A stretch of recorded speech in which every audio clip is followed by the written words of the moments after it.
Get ready for the dictation. 10 seconds. 5 seconds. Start. Brothers and sisters, it is a matter of great pleasure that the Ministry of Rural Development has marked this year as the Year for Sustainable Development. I am happy to note that on the eve of the completion of 75 years of our independence, we are taking rapid efforts to build a new and powerful India. On this happy occasion, I would like to remind you that we have to achieve certain important goals in this regard within the next few years. It is well known that nearly 70% of our population lives in the rural areas. In the words of Gandhiji, the heart of India lies in its villages. In the light of the above, I have no doubt that if we are to achieve these goals at the national level, we have to take timely action at the panchayat level. As a matter of fact, the panchayats have an important role to play in the achievement of these goals, which are classified under 9 heads. I would like to point out that the main aim is to achieve gender equality, better infrastructure and livelihood within the next few years. The first and foremost thing is to make the country free from poverty. At the same time, we have to provide education to all boys and girls and provide safe drinking water and adequate employment opportunities all over the country. In this connection, I am happy to learn that the ministry has conducted national conferences and set up an expert committee to attain these goals at the grassroots level in the next 8 years. As you are aware, there are nearly 80,000 local bodies covering all parts of the country. I would like to point out that they are responsible for providing good governance and social justice to the people. It is a matter of great satisfaction that women account for nearly 50% of the elected members in these panchayats.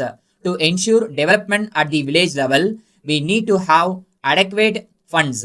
It is therefore necessary that the panchayats have to be given a greater share of the national income.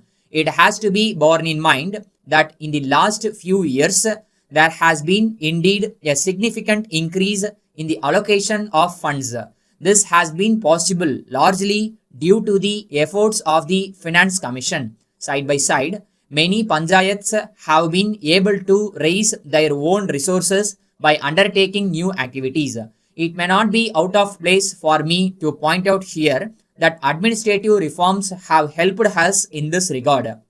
We had many parallel schemes run by different departments in the past. It is a matter of great satisfaction that now nearly 20 departments have come together to streamline these schemes.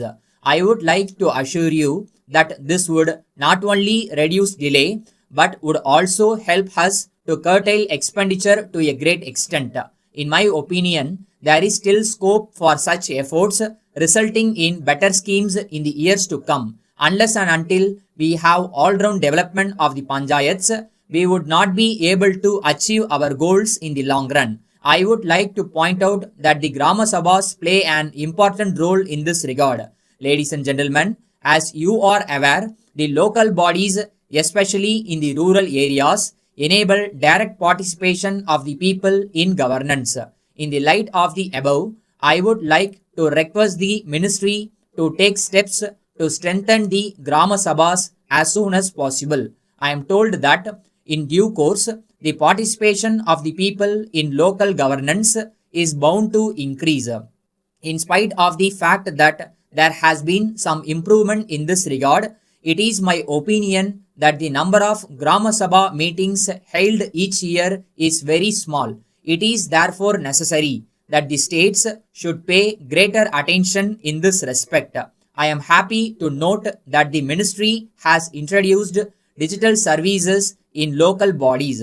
It has to be borne in mind that on the one hand, technology will reduce delays and avoid unnecessary expenditure. On the other hand, it will ensure transparency and curtail corruption to a great extent. Finally, I would like to conclude by saying that panchayats are not just centers of implementation but are leaders in governance. With these words, I conclude my speech, thanking you for the opportunity given to me.